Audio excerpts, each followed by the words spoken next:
शिक्षण महर्षी कृषी संत डॉक्टर भाऊसाहेब पंजाबराव देशमुख यांच्यावरील त्यांच्या जीवनकार्यावर आधारित राष्ट्रपुरुष डॉक्टर भाऊसाहेब पंजाबराव देशमुख या माझ्या पुस्तकाचे वाचन मी आपणासमोर करते आहे.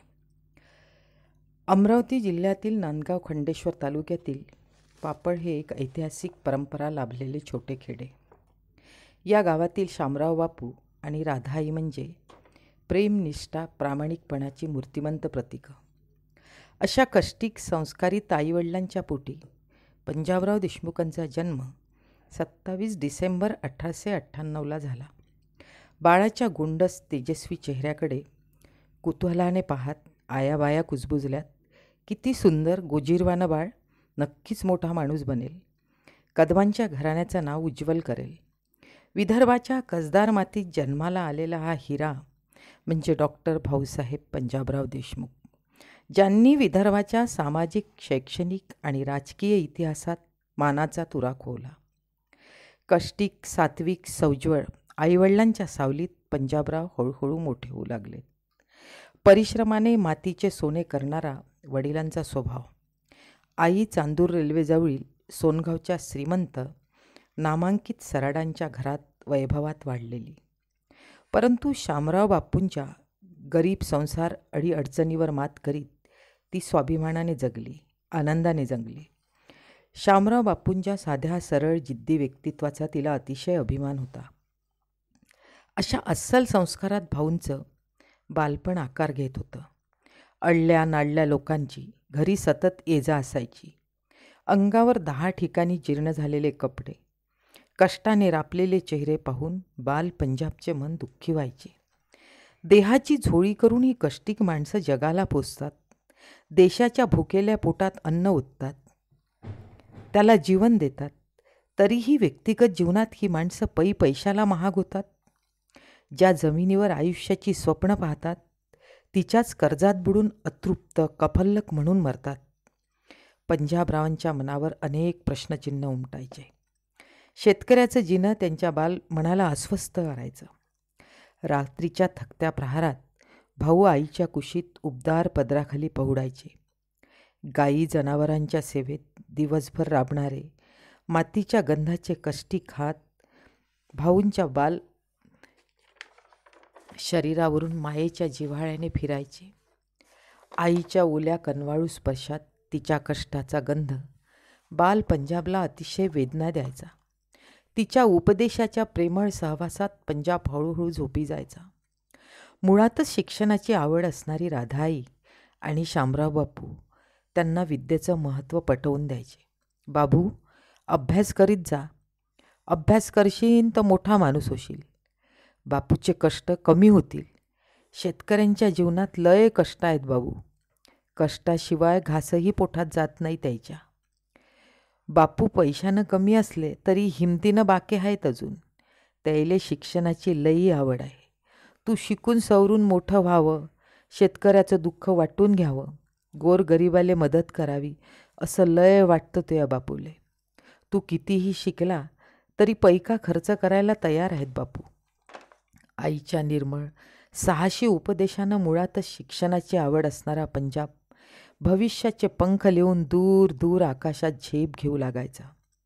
बापूंना भाऊंच्या शिक्षणाची चिंता होती. गावात 3री पर्यंतचेच वर्ग होते. भाऊ आता शाळेत जायला लागले होते. आईच्या शिस्तप्रिय स्वभावामुळे पंजाबला अभ्यासात दुर्लक्ष करता येणे शक्यच नव्हते.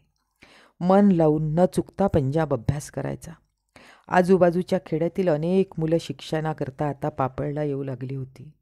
राधाई प्रेमानं, जिव्हाळ्यानं त्यांच्या आजारीपणाची, भुकेची जमेल तशी काळजी घ्यायची. आपल्याच मुलांसारखी दुसऱ्याचीही मुलं शिकून मोठी व्हावीत, ही प्रेमळ भावना राधाई आणि शामराव बापूंच्या जिव्हाळ्यात होती. पंजाबचं आपल्या वर्गमित्रांवर भारी प्रेम. गरीब मित्रांच्या अनेकदा अडचणीला कामी येणे, कधी कोणाच्या पुस्तकाची अडचण, कपड्यांची गरज पंजाब नेहमीच भागवत असे. शाळा सुटली की पंजाबचं दप्तर खांद्यावर मोठ्या आनंदानं घेणारा लोभ्या त्यांचा प्रिय मित्र. त्याची गरिबी भाऊला अस्वस्थ करायची. लोभ्यांनी खूप शिक्षण घ्यावं, मोठं व्हावं या दारिद्र्यातून बाहेर पडावं याकरता ते लोभ्याच्या वडिलांना नेहमी सांगायचे, काका याला शिकवा, माझ्यासोबत याचेही शिक्षण तुम्हाला सोपे जाईल. आई बापू मदत करतील ना तुम्हाला. हा शिकला तर तुमची गरिबी निश्चितच दूर होईल काका. तेव्हा देवल्या काका अगतिकतेने म्हणायचा, बापू बाबू याले शिकवू तर मी घरात काय खाऊ. ही अगतिकता भाऊंच्या हृदयाला दुःखी करायची. तासन तास या खेडूत माणसांच्या भविष्याचा विचार त्यांच्या मनात दाटून यायचा. शेख झिंगू या त्यांच्या मुस्लिम मित्राविषयी त्यांना खूप जिव्हाळा होता. भाऊच्या मनात जात आणि धर्माच्या व्याख्येला छेदून जाणारा श्रेष्ठ ठरणारा परोपकार आणि मानवता होती. परोपकाराला कुठलीही जात नसते ना असतो धर्म. जाती धर्माच्या भिंती टाकून माणसांना माणसांपासून दूर करण्याचं काम शूद्र संकुचित विचारसरणी असणारी नीच प्रवृत्ती करीत असते. मानवतावादी माणसांची मनं ही नेहमीच प्रेम, करुणा आणि माणुसकीने ओथंबत असतात. त्यापैकीच भाऊ होते. अखेरपर्यंत या शूद्र विचारसरणीशी ते केवळ लढलेच नाही, तर त्यांनी माणसांना मार्गस्थ होण्याकरता आपल्या आदर्श जीवनातून आणि प्रयत्नातून दाखले ठेवलेत. त्यांच्याकरिता रस्ते तयार केलेत. 4थ्या वर्गाची पापडमध्ये सोय नव्हती. भाऊ तर 3ही वर्ग अत्यंत चांगल्या पद्धतीने पास झाले होते. शामराव बापूंना काळजी वाटणे साहजिकच होते. केवळ स्वतःच्याच मुलाचा शिक्षणाचा प्रश्न त्यांच्यासमोर नव्हता, तर अनेक ग्रामीण विद्यार्थी पुढे यावेत, ते शिक्षणापासून वंचित राहू नये म्हणून त्यांच्या जीवाची तगमग होत होती आणि म्हणून गावात पुढील शिक्षण येणे त्यांना गरजेचे वाटत होते. त्याकरता शामराव बापूंनी आपल्या अथक प्रयत्नातून गावात 4था वर्ग आणला. भाऊंच्या शिक्षणाचा पुढचा टप्पा पार झाला. आता केवळ अभ्यासच नव्हता, तर अवांतर वाचनातही त्यांना गोडी वाटत होती. शामराव बापू त्या दृष्टीने भाऊंना चरित्रात्मक छोटी पुस्तकं मिळवून द्यायचे. बापू भाऊंच्या ज्ञानाची भूक भागवण्यात कुठेही कमी पडत नव्हते. वेळोवेळी ते पंजाबला शिक्षणाची महत्ती पटवणाऱ्या गोष्टी सांगायचे. बाल शिवाजीच्या कुशाग्र बुद्धिमत्तेच्या आणि पराक्रमाच्या गोष्टी ऐकताना भाऊंच्या डोळ्यात विलक्षण तेज झळकायचं. कर्तृत्व आणि नेतृत्वाची बीजं आईवडिलांच्या मार्गदर्शनातूनच त्यांच्या मनात इथेच रुजलीत. माध्यमिक शिक्षणाकरिता भाऊंना आजोळी मामाच्या गावी पाठवण्याचा विचार सुरू झाला. त्यांच्या मामाचं गाव चांदूर रेल्वेजवळील सोनगाव. सोनगावचे सराट त्यांचे मामा. मामाच्या गावाला पुढील शिक्षणाला जावं लागणार म्हणजे आई आणि बापू आणि जिव्हाळ्याच्या मित्रांना सोडून जावं हे सर्व त्यांना असह्य होत होतं. दुःखी भावनेनं त्यांचं मन तुटायचं, डोळ्यात आसवं तरळायची. पण शिक्षणा इतकं जगात मोठं काहीच नसतं. शिक्षण घेशील तर गोर गरीब लोकांच्या अडचणी सोडवशील, हा बापूंचा उपदेश त्यांना सतत प्रेरणा द्यायचा. राधा आणि बाप्पू मनातून हल्ले होते, दुःखी झाले होते. इवलासा पंजाब, घरातून दूर शिक्षणाला जाणार म्हणून दोघेही अस्वस्थ होते. राधाईचे मन चिंतातूर विचारांनी काळोख पकडत होते. राधाई आणि शामराव बाप्पू पुन्हा पुन्हा एकमेकांचं सांत्वन करायचे, ते धीर द्यायचे. परंतु दोघांनाही एकच ध्यास होता, पंजाबचं शिक्षण. तो शिकून मोठा माणूस बनण्याचं स्वप्न त्यांना प्रकाशाकडे नेत होतं. सोनगाववरून चांदूरला दररोज पायी जावं लागे. सोनगाववरून चांदूरला दररोज पायी जावं लागे. छोट्या पावलांना हा काट्या गोट्यातून अडथळ्यांमधून जाणारा प्रवास कष्टप्रद व्हायचा. पाय दुखायचे, इवली पावलं होरपळून जायची. पुन्हा घरी आल्यावर दिव्याच्या प्रकाशात बसून तासन तास भाऊ अभ्यास करायचा. शरीराला कष्ट झाले तरी भाऊंनी अभ्यासात कधी हेळसांड केली नाही. बापूंना लागलेली शिक्षणाची तळमळ त्यांच्यात प्रेरणेचा सतत सुरुंग भरत होती. अंधारातून प्रकाशाकडे जाणारा एकच मार्ग त्यांना खुणावीत होता आणि तो म्हणजे शिक्षण, केवळ शिक्षण. चांदूरला इथे अनेक चांगले मित्र त्यांना मिळाले. नानासाहेब चोरे, शंकरराव पांडे, मोहनलाल वर्मा. अभ्यासाची तळमळ असणाऱ्या भाऊंना नीटनेटकेपणा, वक्तशीरपणा कुणालाही आकर्षित करायचा. पुढील शिक्षणाकरता आता कारंजा लाड इथे जाण्याचा बेत आखला गेला. कारंजा एक ऐतिहासिक पार्श्वभूमी असलेलं गाव. आपल्यासोबत पापळच्या मातीत शाळेत सोबत असणाऱ्या गरीब मित्रांनीही शिकावं म्हणून गावात जाऊन त्यांच्या कुटुंबाला शिक्षणाचं महत्त्व पटवून देण्याचा, मार्गदर्शन करण्याचा भाऊ सतत प्रयत्न करीत होते. त्यापैकी लोभ्यावर तर त्यांचा विशेष जीव होता. परंतु त्यांच्या प्रयत्नांना परिस्थितीसमोर इथे यश आले नाही. कारंजामध्ये अनेक 18 पगड बहुजन समाजातील मित्र त्यांना मिळालेत आणि जवळून पाहता आल्यात त्या बहुजन समाजातील अडचणी. त्या अभ्यासता आल्यात. दिवसभराच्या कष्टात पोटाभोवती गुंतल्या गेलेली ही माणसं शिक्षणापर्यंत जाण्यासाठी त्यांच्या जीवनातील अडथळे त्यांना शिक्षणापर्यंत पोहोचू देत नाही हे त्यांना जवळून अभ्यासता आलं. ते इथेच. कारंजा हे इतिहासात एक वैभवशाली गाव म्हणून लिहिलं गेलं. या शहराला जैनांचा इतिहास लाभलेला आहे. महाराष्ट्रातील वाशिम जिल्ह्यातील नगर परिषद असलेले हे गाव आहे. इथे जैन समाज मोठ्या प्रमाणात स्थायिक झालेला आहे. यादव, मोगल, निजाम, भोसले अशा अनेक संपन्न राजवटी या नगराने अनुभवल्या. अहमदनगरच्या बादशहाच्या मुलीला कारंजा हे गाव अन्नात दिलं गेलं होतं असा उल्लेख इतिहासात सापडतो. बीबीचे कारंजे असाही उल्लेख या गावाचा होतो. या शहराने अलोट अशी श्रीमंती अनुभवली. उंटावरून कस्तुरी वाटून नेणारे पुरावे या शहराच्या बाबतीत इतिहासामध्ये मिळतात. इथे काही काळ शिवाजीराजेसुद्धा वास्तव्याला होते. गांधीजी, स्वातंत्र्यवीर सावरकर भारतीय स्वातंत्र्य लढ्याच्या काळात इथे येऊन गेलेत. कापसाचा व्यापार फार मोठ्या प्रमाणात इथे चालायचा. भारतीय स्वातंत्र्य लढ्याचा इतिहास या शहराला लाभलेला आहे. अशा वातावरणाचा परिणाम भाऊंसारख्या संवेदनशील व समाजाप्रती जागृत असणाऱ्या या व्यक्तिमत्वावर होणे साहजिकच होते. या शहराला असणाऱ्या आखाड्यांचा इतिहासही त्यांना आरोग्याच्या सुदृढतेकरता कामी आला.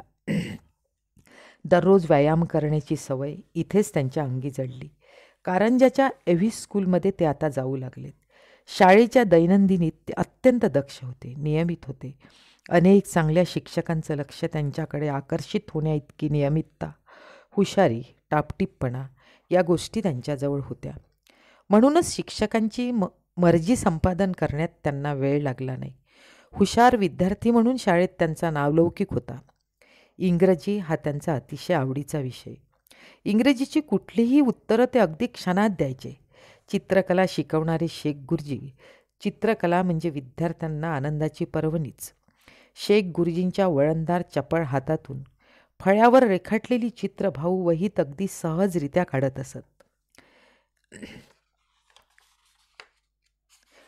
गणिताची उदाहरणे शिक्षक स्वतः त्यांच्याकडून फळ्यावर सोडवून घ्यायची.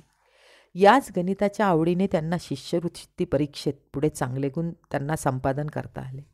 असा कुठलाही विषय नव्हता ज्यात भाऊंना आवड नव्हती.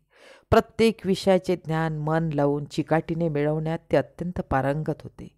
शाळेच्या कार्यक्रमात, वक्तृत्वात ते अव्वल असायचे. समोरील मॅट्रिकच्या शिक्षणाला आता बापूंनी त्यांना अमरावतीत पाठवण्याचे ठरवले. अमरावतीचा अर्थ म्हणजे ज्याचं अस्तित्व कधीच मिटणार नाही असे शहर. इथे सातवाहन, पल्लव, चालुक्य आणि चोळ वंशाची सत्ता राहिली असं इतिहासामध्ये नमूद आहे. कला संस्कृतींनी समृद्ध असलेलं हे ऐतिहासिक शहर आहे. सम्राट अशोकाच्या काळात काही बुद्ध स्तूपांची निर्मितीही इथे झाली असे बौद्ध इतिहास सांगतो. स्वातंत्र्य चळवळीत या शहराचे फार मोठे नाव आहे. अखिल भारतीय स्तरावरील अनेक महत्त्वाचे नेते अमरावती शहरात होऊन गेलेत. चलेजावच्या चळवळीत पुरुषांच्या खांद्याला खांदा लावून महिलाही स्वातंत्र्य चळवळीत तिथे सहभागी झाल्या होत्या. या भागातील यावली, इत्तमगाव, आष्टी ही स्वातंत्र्य लढ्यात अग्रस्थानी असलेली गावं होती. अमरावतीत शिक्षण घेत असताना त्यांच्या व्यक्तित्वाच्या जडणघडणीमध्ये या शहराच्या संस्काराची खूप भर पडली. शाळेत शिकत असताना अनेक शिक्षकांचे मार्गदर्शन त्यांना लाभत होते. प्रत्येक क्षणाचं सोनं करणारी गुणग्राहकता भाऊंजवळ होती. म्हणून कुठलीही गोष्ट आत्मसात करताना त्यांना कधीच वेळ लागला नाही. अवांतर वाचनाची तर आवड होतीच. नगर वाचनालयाचे सभासदत्व त्यांनी तिथे गेल्यावर स्वीकारले. त्या काळात अनेक पुस्तकं त्यांनी वाचून काढलीत. शाळेत असताना प्रत्येकच विषयाचा अभ्यास ते मन लावून करीत. अभ्यासात कधीकधी त्यांना वेळेचं भानही नसायचं. शिक्षण घेत असताना फार काटकसरीने त्यांना आपले दिवस काढावे लागले. ते आपला वेळ फालतू गप्पा करण्यात आणि विनाकारण फिरण्यात कधीही घालवत नसत. आई बापूंच्या कष्टाची जाणीव त्यांना सतत जागती ठेवत असे. मुळातच अत्यंत धीर, गंभीर, जिज्ञासू आणि चिंतनशील स्वभाव असल्यामुळे कुठल्याही विषयाच्या मुळाशी जाऊन त्यातील मर्म जाणून घेण्याची त्यांची सवय होती. दैनंदिनी लिहिण्याचाही त्यांना अतिशय छंद होता. तो त्यांचा दररोजचाच उपक्रम असायचा. स्वतःच्या चुकांचा त्यात ते उल्लेख करायचे. आज मी मित्रांशी जास्त बोललो, आज अभ्यास केला नाही, झोपूनच राहिलो. शाळेत आज शिक्षकांनी काय सूचना केल्यात, माझं काय चुकलं होतं, या सर्व बाबींची बारीक नोंद ते घेत असत आणि त्यातून स्वतःच्या व्यक्तित्वाला समतोल साधण्याची सवय त्यांना झाली होती. कपडे कमी असलेत तरी ते नीटनेटके ठेवण्याची आवड आईने आपल्या संस्कारातून त्यांना दिली होती. त्यांच्या वह्या पुस्तकं अगदी सुव्यवस्थित असायची. एकदाची अशीच एक आठवण आहे. मोर्शीचे काही विद्यार्थी याच वसतिगृहामध्ये शिक्षणाकरता वास्तव्याला होते, जिथे भाऊसुद्धा राहत असत. त्यापैकी डॉक्टर मालपे हे विद्यार्थ्यांच्या भेटीकरता वसतिगृहात नेहमीच यायचे. एकदा विद्यार्थ्यांची बौद्धिक क्षमता पाहावी म्हणून त्यांनी एक दुर्मिळ कोडं विद्यार्थ्यांना सोडवण्याकरता दिलं आणि ते नाटकाच्या प्रयोगाला निघून गेलेत. परंतु आलेत तेव्हा बरीच रात्र झाली होती. सर्व विद्यार्थी झोपी गेले होते. पण एक विद्यार्थी मात्र रात्रभर तहान भूक हरवून कोड्याचं उत्तर शोधण्यात हरवून गेला होता. ते उत्तर मिळाल्यानंतरच तो जागचा हल्ला. ते उत्तर आणून त्यांनी डॉक्टर मालपेंना दाखवलं तेव्हा त्यांना आश्चर्य वाटलं. हीच जिद्द आणि चिकाटी देशातल्या गरीब शोषित माणसांचे प्रश्न सोडवण्याकरता त्यांनी वापरली. व्यक्तिगत जीवनाची भौतिक सुखाची लालसा भाऊंना कधीही भुरळ पाडू शकली नाही. सामाजिक जिव्हाळ्यापोटी ते सतत शोषितांना न्याय देण्याकरता लढत राहिले.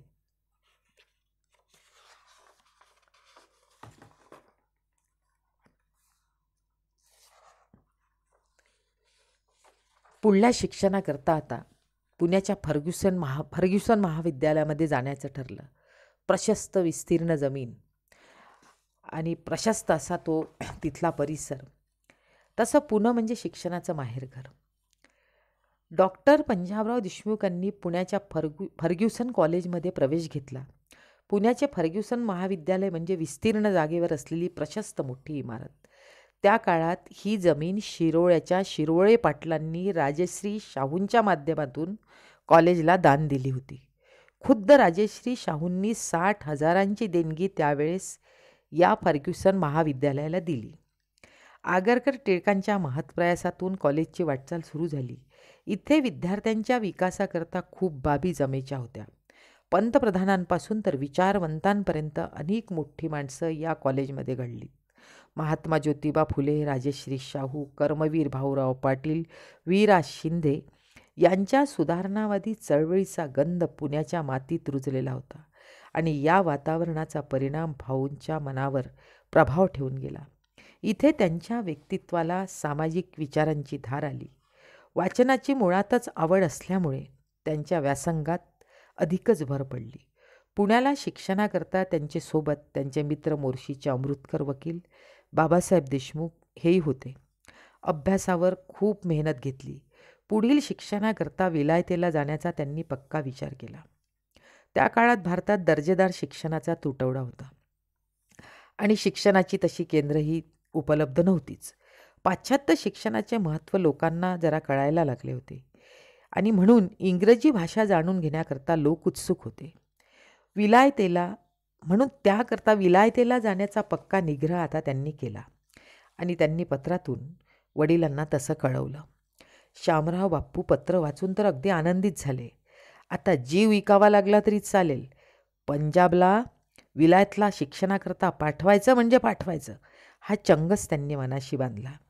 त्या काळात दर्यापूरचे रामराव देशमुख हे बॅरिस्टर होऊन विलायतेवरून नुकतेच परतले होते आणि त्यांचा भव्य सत्कार अमरावतीला आयोजित करण्यात आला होता. या सत्कारात त्यांचे भाषण ऐकण्याकरता विद्यार्थी दशेतील भाऊसाहेबही हजर होते. या समारंभाच्या भाषणाने त्यांच्या परदेशात शिक्षण घेण्याच्या आशा आता अधिकच हिरव्या झाल्यात.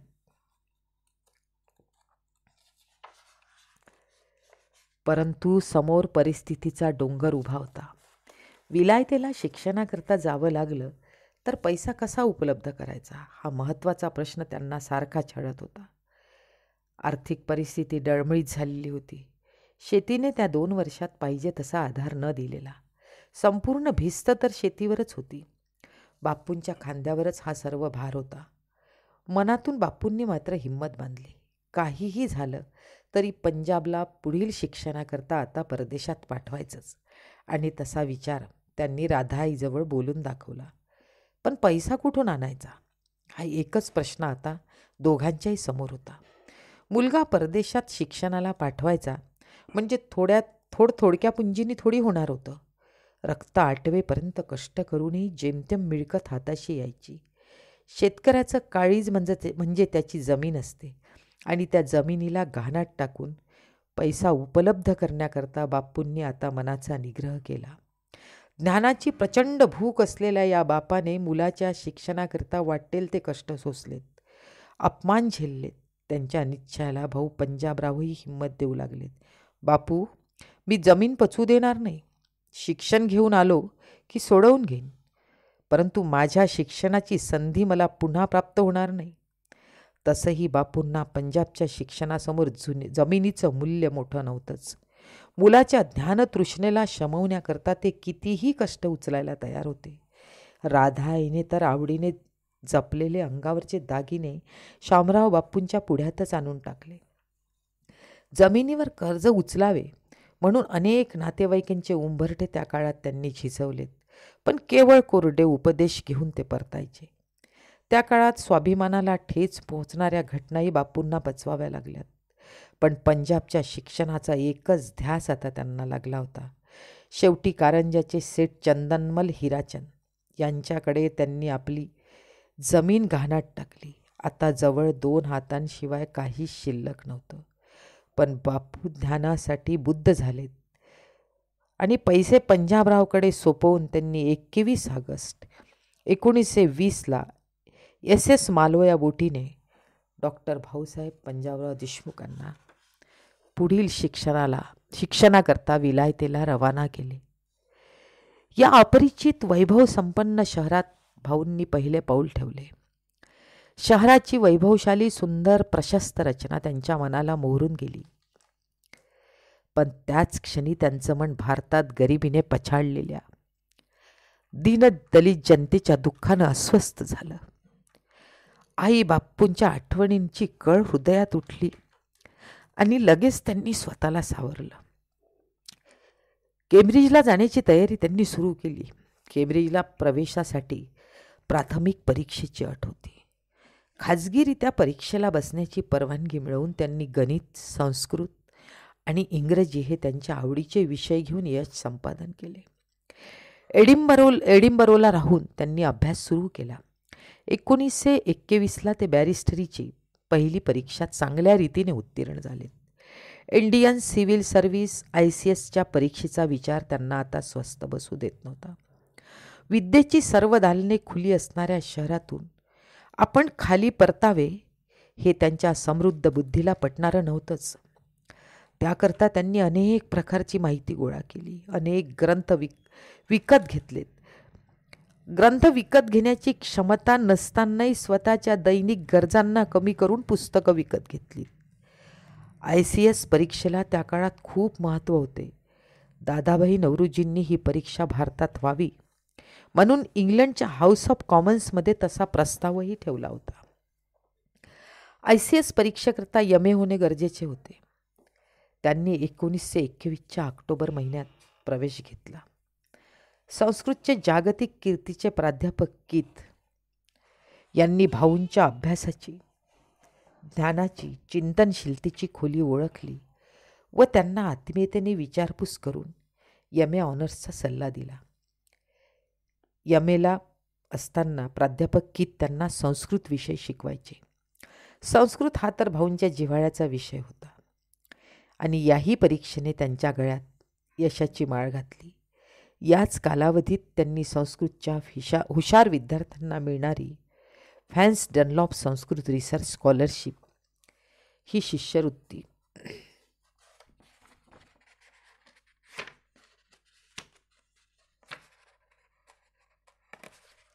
शिष्यवृत्ती तासनतास अभ्यास करून अथक परिश्रमातून मिळवली. एका मागोमाग यशाच्या पायऱ्या गाठण्यात भाऊंना आता वेळ लागणार नव्हताच. फॅन्स डनलॉप स्कॉलर म्हणून जागतिक कीर्तीची शिष्यवृत्ती मिळवणाऱ्या या विद्यार्थ्याचा पाश्चिमात्य वृत्तपत्रांनी खूप गौरव केला. त्यातच बॅरिस्टरीची परीक्षा द्यायची होती. 100 पौंडांची स्कॉलरशिप प्राप्त झाल्यामुळे परिस्थितीला थोडा हातभार लागणार होता. या काळात बरेचदा त्यांना उपाशी सुद्धा राहावे लागे. कधी एक वेळच्या जेवणावरच दिवस भागवावा लागत. बापूंनी पाठवलेले पैसे केव्हाच संपून जायचे. गावाकडे मित्रांना पत्र पाठवून आणि परिचितांकडून त्यांना विनंत्या करून पैशाची तडजोड त्यांना करावी लागे. आई आणि बापूंच्या कष्टाची जाणीव त्यांना सतत तेवत ठेवत होती. वारंवार बापूंना पैशाची मागणी तरी कशी करावी हा यक्ष प्रश्न आता त्यांना भेडसावत होता. डोळ्यात तेल टाकून ते अभ्यासाकरता वाटेल ते कष्ट उचलायला तयार झाले होते. जिथून मिळेल ते ज्ञान मधमाशीप्रमाणे संग्रही करायचा निग्रह त्यांनी बांधला होता. छोटीशी आवश्यक असणारी घड्याळासारखी आवश्यक बाबसुद्धा ते त्या काळात घेऊ शकत नव्हते. बर्लिनला कमी दरात राहता येते म्हणून बरेचसे दिवस ते बर्लिनला खोली करून राहायचे. अनेकदा त्यांना कष्टाची कामे करून पैसे मिळवावे लागत. फॅन्स डनलॉप शिष्यवृत्ती ही संस्कृत विषयात नवसंशोधन करण्यासाठी असल्यामुळे त्यांनी ICS परीक्षेचा मोह आवरणे त्यांना भाग होते. अन्यथा ही शिष्यवृत्ती त्यांना गमवावी लागणार होती. परिस्थितीला पैशाची गरज होती तरच समोरील शिक्षणाचा आधार होणार होता याची त्यांना खात्री होती. तसंही ICS झालो तरी मी नोकरी करणार नाही. इथल्या शोषित गरीब जनतेच्या प्रश्नांकरता काम करणे त्यांना गरजेचे वाटत होते आणि तसा विचारही त्यांनी वडिलांना लिहिलेल्या पत्रात अनेकदा व्यक्त केला होता. केम्ब्रिजला भाऊ जिथे राहायचे त्याच खोलीच्या वरच्या मजल्यावर पी परिजा नावाचे सिनियर रिसर्च स्टुडंट राहत असत. फळांच्या टिकाऊपणासंबंधीचे त्यांचे संशोधन 7 वर्ष चालले होते. सुकुमार बोस हे त्यांचं नाव. सुकुमार बोस व सुभाषचंद्र बोस हे त्यांचे जवळचे मित्र होते. भाऊंच्या खोलीतच ही मंडळी यायची. अनेक समविचारी मित्रही तिथे यायचे. सुभाष बाबूंची भेट देशसेवेच्या निस्सीम कर्तव्याकरता महत्त्वाची घटना होती. देश दुसऱ्याच्या गुलामीत असताना आपण पैसा मिळवण्याकरता आणि चैनीकरता नोकरी स्वीकारायची ही गोष्टच ICS पास झालेल्या सुभाषचंद्रांनाही पसंत नव्हती. भाऊंचाही विचार तोच होता. एक ज्ञानाची पावती म्हणून या परीक्षेला त्यांना आता सामोरं जावं लागणार होतं. शासनाची नोकरी करून खूप पैसा मिळवण्याकरता नव्हे तर देशातील गोर गरीब जनतेची सेवा करणे आणि त्याकरिता ज्ञान मिळवणे त्यांना आवश्यक वाटत होते. म्हणून त्यांनी ICS परीक्षा न देण्याचाच आता संकल्प केला. याच काळात राजश्री शाहू महाराज यांचे निधन झाले. ही घटना भाऊंच्या मनावर अतिशय घाव करून गेली. शाहू महाराजांविषयी भाऊंना नितांत आदर होता. बहुजन सेवेत आयुष्याचा कण न कण वेचणाऱ्या या राजाने कधीही विरोधाची चिंता केली नाही. इथल्या पुढारलेल्या गप्पा मारणाऱ्या वर्गाने त्यांना वेदोक्त प्रकरणात बदनाम करण्याचा खूप प्रयत्न केला. पण केवळ देशात समानता निर्माण व्हावी, देशाची औद्योगिक क्षेत्रात प्रगती व्हावी, बहुजन समाज समोर जावा, पिचल्या गंजल्या लोकांना समोर न्यावं म्हणून अनेक प्रकारच्या उद्योगधंद्यांची सहकार क्षेत्राची सुद्धा या भारतामध्ये पहिल्यांदा मुहूर्तमेढ या राजाने रोवली. आणि अशा या दूरदर्शी राजाचे निधन होणे म्हणजे देशाची खूप मोठी हानी होती. भाऊसाहेब फर्ग्युसनला असताना डेक्कनच्या जिमखान्यावर ते कुस्त्यांचे निरीक्षण करायला यायचे. त्यांच्या विचारांचा खूपसा परिणाम भाऊंच्या कार्यकर्तृत्वावर झाला. वैदिक वाङ्मयाचा प्रचंड अभ्यास असणाऱ्या प्राध्यापक मॅकडॉनल यांच्या नेतृत्वाखाली आता भाऊंनी प्रबंधाचा विषय निवडला.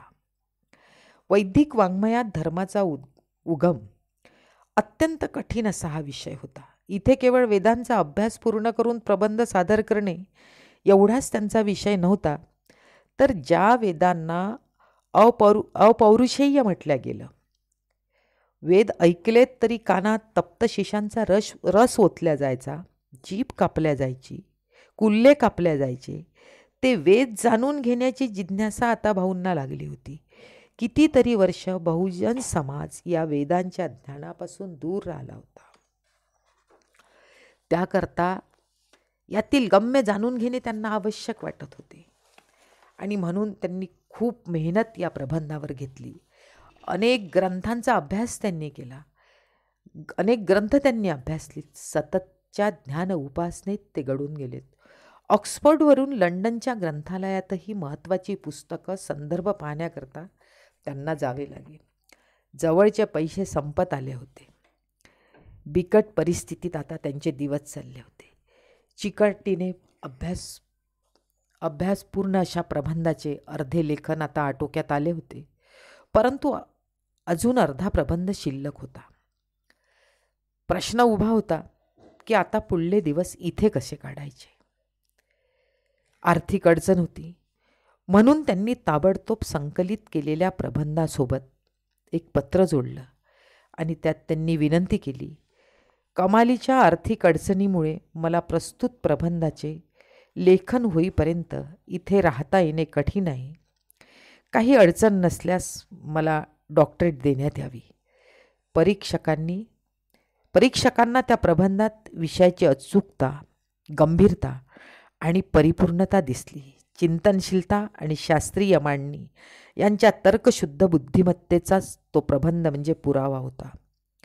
त्यांच्या प्रबंधाच्या प्रास्ताविक पत्रिकेत प्राध्यापक मॅकडॉनल त्यांचे मार्गदर्शक लिहितात की ज्यांना वेद आणि धर्माचे सखोल ज्ञान हवे असेल त्यांच्याकरता हा ग्रंथ अत्यंत प्रेरक आणि मार्गदर्शक ठरू शकेल असाच आहे. वयाच्या केवळ 27व्या वर्षी विद्यापीठाने अत्यंत सन्मानाने त्यांना डी.फिल ही पदवी बहाल केली. प्रबंधाचे काम सुरू असताना बॅरिस्टरीच्या परीक्षेचाही अभ्यास सुरू होता आणि त्यातही त्यांनी घवघवीत यश मिळवले. 25 जानेवारी 1925 रोजी लंडनच्या लिकन-इनमध्ये हा पदवीदान समारंभ अत्यंत सुंदर रीतीने पार पडला. पंतप्रधान लॉर्ड ऑस्किन या समारंभाला उपस्थित होते. विद्यापीठाने मेजवानी म्हणून देऊन त्यांचे हार्दिक अभिनंदन केले. थोर विचारवंत कॉम्रेड शरद पाटील असे म्हणतात की ऑक्सफर्डसारख्या विद्यापीठाने पंजाबरावांना डॉक्टरेट दिली यावरून त्यांच्या कुशाग्र बुद्धिमत्तेची कल्पना येते. इंग्लंडच्या अत्यंत महत्त्वाच्या ग्रंथांमध्ये या प्रबंध ग्रंथाचा समावेश आहे. हे सर्व घवघवीत यश संपादन करून 15 जुलै 1926ला M.A. ऑनर्स, डी.फिल, बारेट लॉ या महत्त्वाच्या पदव्या घेऊन ते भारतात परतले. त्यांच्या आप्तेष्टांसाठी आणि चाहत्यांकरता ही बातमी अत्यंत आनंददायक होती.